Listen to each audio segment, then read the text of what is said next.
त्यानंतर आपल्या सगळ्यांचं पुन्हा एकदा स्वागत।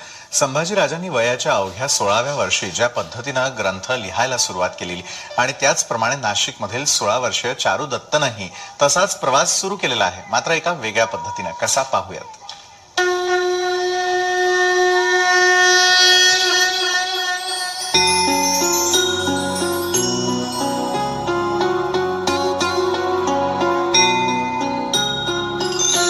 एक घर जिथे अभंग राहतात, एक घर जिथे वेद सर्वत्र दिसतात, एक घर जिथे ज्ञानोबा तुकोबांच्या ओव्या राहतात, एक घर जिथे अभंगांच्या भिंती आहेत, एक घर जिथे ओव्यांचं छत आहे।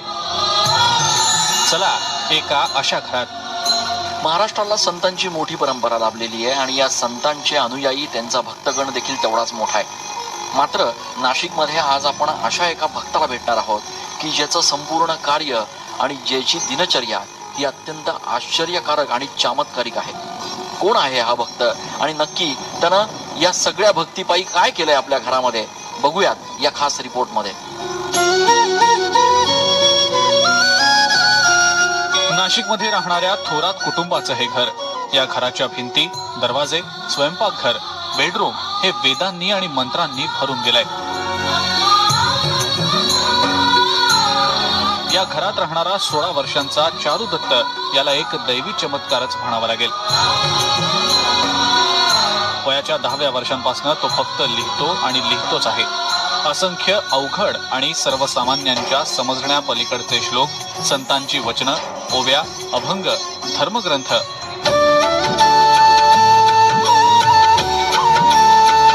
चारू दत्तच्या घरात पाऊल ठेवल्यानंतर घरातला एकही कोपरा, एकही जागा अशी नाही ज्या ठिकाणी त्यानं हे लिखाण केलेलं नाही।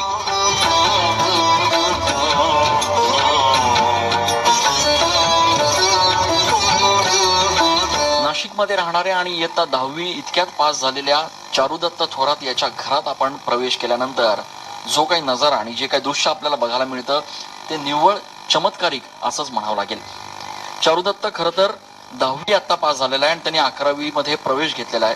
मात्र त्यांचं संपूर्ण घर हे जणू एखाद्या वेदाचं भांडारच झालंय, असं परिस्थिती आणि असं चित्र या घरामध्ये आल्यानंतर बघायला मिळतं। घरांच्या भिंतीवर, पंख्यावर, घड्याळावर, स्वयंपाकघरातल्या ओट्यावर, भांड्यांवर, कपाटावर, खिडक्यांवर जिथे जिथे म्हणून जागा दिसेल तिथे 16 वर्षांच्या या चारू दत्तनं मोठ्या साधू महंतांना देखील जमणार नाही असे ज्ञानेश्वरीतले पाठ लिहून ठेवले आहेत। लहानपणापासूनच चारू दत्त हुशार आणि इतरांपेक्षा वेगळा आहे। मित्र होते, मात्र त्याचं मन हे वेगळीकडेच होतं। त्याला लहानपणापासूनच अभंग, कीर्तन, देवासंतांच्या गोष्टी ऐकायला आवडत असत। मात्र जसजसा चारुदत्त मोठा होत होता तसतसा त्याच्यातल्या प्रगल्भतेचा अनुभव घरच्या लोकांना येत गेला। ज्या वयात मुलं कॉलेजच्या कट्ट्यावर बसून मजा करत असतात त्याच वयात चारुदत्त वेगवेगळ्या विषयांवरचे धर्मग्रंथ लिहितो आहे।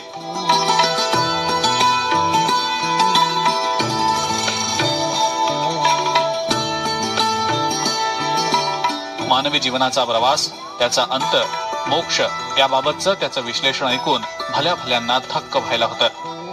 एवढ्या लहान वयात त्याला हे अगाध ज्ञान कसं प्राप्त झालं याचं कोडं न सुटणार असल्याचं त्याचे आई वडील देखील सांगतात।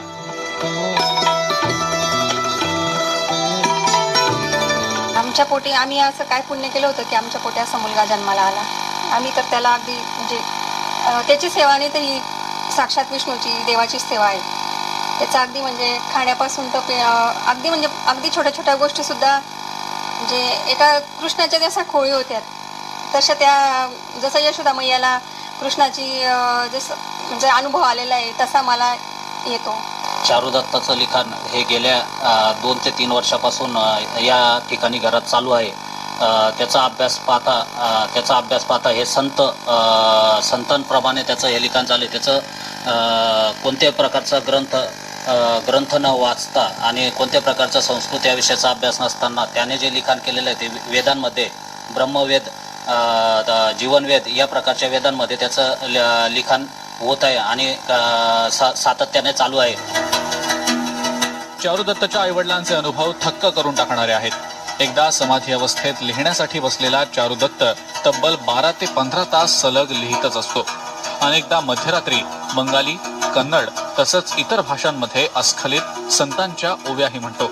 अनेकदा तर मध्यरात्री उठून लिखाणही करतो. विशेष म्हणजे एवढं सारं लेखन करून देखील चारुदत्तला 10वीत 80% मार्क्स मिळाले आहेत. धर्म, ज्ञान, मुक्ती, स्वर्ग, नरक, मोह या आणि अशा अनेक विषयांवर चारुदत्त धर्मशास्त्राला आधारभूत असे संदर्भ देत त्याचं विवेचन करतो. चारुदत्तचे आषाढी वारीबाबत तसंच नाशिकमध्ये होणाऱ्या सिंहस्थाबाबत सडेतोड विचार ऐकून कोणी महात्मा किंवा मोठा संत आपल्याशी बोलत तर नाही ना असा भास आपल्याला होईल. लोकांनी लोकांसाठी करा अशी एक भूमिका आहे आणि योग्य काळी हे सर्वत्र प्रस्थापित होईल. आता आपण आज समाजात पाहतो, समाजात संगत बिघडते, समाजात लोक वाईट मार्गाने जातात. का? कारण की याला मूळ ज्ञान नाही, संस्कार नसतील तर काही नसेल. विज्ञान आहे परंतु विज्ञानामध्ये अज्ञानता नाही पाहिजे. विज्ञान असेल परंतु त्यामध्ये संस्कार ही सर्वात मोठी बाब आहे. गेल्या काही दिवसांपासून चारुदत्तची ही प्रगल्भता पाहून घरचेच नाही तर परिसरातले लोकही थक्क झालेत. चारुदत्तच्या या वर्तनाबाबत वेदशास्त्राच्या अभ्यासकांना हे एक वेगळंच रसायन असल्याचं वाटतंय. नाशिकचे प्रसिद्ध वेदाभ्यासक आणि धर्माला शास्त्राची जोड देण्यात ख्याती असलेले विश्वासराव साक्रीकर यांनी या सगळ्याचं विश्लेषण केलंय. हे जो तो मुलगा लिहितो आहे हे मनाने लिहित नाहीये, हा कॉन्शियस कॉस्मिकने लिहितो आहे. कारण तो जे अभंग लिहितो, जे काय त्याला सुचतं, ब्रह्मांडाच्या विविध यंत्र लिहितो, आकृत्या काढतो, हे सगळंच्या सगळं कॉस्मिक कॉन्शियसशी संबंधित असलेली गोष्ट आहे. आणि कॉस्मिक कॉन्शियस जो आहे हा प्रकाशाच्या वेगाने कुठेही जाऊ शकतो असं आपण म्हणू शकू. मन जर जाऊ शकतं तर कॉन्शियस, सबकॉन्शियस आणि कॉस्मिक कॉन्शियस अतिवेगाने कुठेही जाऊ शकतो. अवघ्या 16 वर्षांच्या चारुदत्त थोरातनं आतापर्यंत लोकांना चकित करणारे ग्रंथ लिहून काढले आहेत.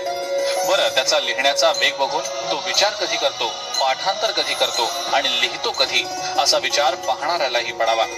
चारुदत्तनं आतापर्यंत सकलामृत ग्रंथ, सुमनामृत ग्रंथ, अशोकामृत ग्रंथ, जीवनवेद ग्रंथ, व्यथा ग्रंथ, चिंतन ग्रंथ, ब्रह्मवेद ग्रंथ, दत्तात्रय ग्रंथ आदी ग्रंथ लिहून काढले आहेत. तर सद्गुरु चक्र, शतसुख चक्र, अज्ञानम चक्र, तुलाश्रम चक्र, कर्मयोग चक्र अशा चक्रांची निर्मिती केली आहे. त्यामुळे चारुदत्तच्या या सगळ्या गोष्टींना चमत्कार म्हणावा का असा प्रश्न पडल्याशिवाय राहत नाही.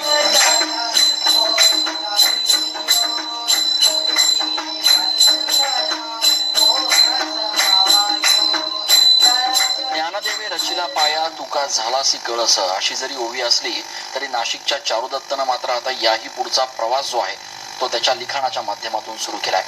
चारुदत्तचं संपूर्ण घर म्हणजे ज्ञानाचं एक मोठं भंडार झालंय. या क्षेत्रातल्या तज्ज्ञांनी आता या सगळ्या गोष्टींचा नीट अभ्यास करून समाजाला याच्यामधनं काय बोध देता येईल त्याबाबत प्रयत्न करण्याची गरज आहे. नाशिकहून कॅमेरा पर्सन आकाश येवलेसह मी चंदन पूजाधिकारी, TV9. तर आमचा स्पेशल रिपोर्ट पाहिल्यानंतर आपल्याही लक्षात आलेलं असेल की चारू आकाशा एवढा हा या आम्ही कार्यक्रमाला नाव देण्यामागचं खरं कारण काय, त्याच्याशी देखील बातचीत करणार आहोत. त्याचबरोबर मुकुंद जे आपल्या बरोबर देखील बातचीत करणार आहोत एका छोट्याशा ब्रेक नंतर.